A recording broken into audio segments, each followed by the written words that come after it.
ዛሬ የአብይ ጾም አራተኛው እሁድ ላይ ያለነው መጻጉዕ ስለ መጻጉዕ ዮሐንስ ወንጌል ምዕራፍ 5 ከቁጥር 1 ጀምሮ ያለውን ታሪኩን ለማንበብ ሞክሩ። ጠቅለል ባለ መልኩ ግን ታሪኩ ምንድነው?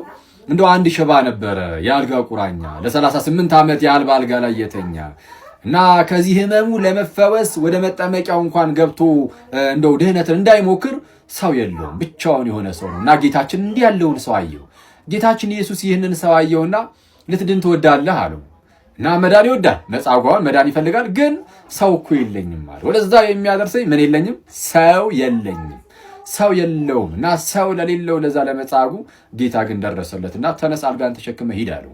የዛን ሁሉ ዓመት ኢማጂን በእንደዚህ አይነት ህመም ተወጥሮ ታጥሮ ተይዞ የነበረውን ሰው ጌታችን ኢየሱስ ተነስ አልጋን ተሸክመ ሂድ አለው። ምን የሌለውን? ሰው የሌለውን።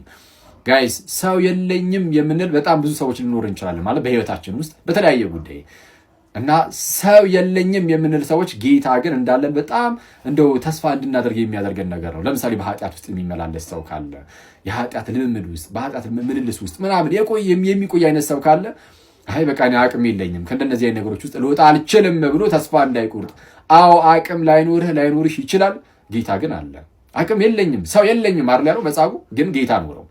ልክ እንደዚህ ሁሉ አቅም የለንም ከዚህ መውጣት አንችልም የምንል ሰዎች ጌታ ግን አለን። ስለዛ ጌታ እንደዚህ በቃ ውድቅ ካልንበት ቦታ አንስቶ ተነስ በጽድቅ በህይወት ተመላለስ ተብሎ ደግሞ ሊረዳን ሊያነሳን ከወደቅንበት ሊያነሳን የሚችል ነው። ስለዚህ በጌታ ተስፋ እንቁረጥ፣ በጌታ ተስፋ እናድርግ ሁሌም። ከኛ የሚያስፈልገው ልክ መጻጉዕ መዳንን እንደወደደ እኛም መዳንን እንውደድ።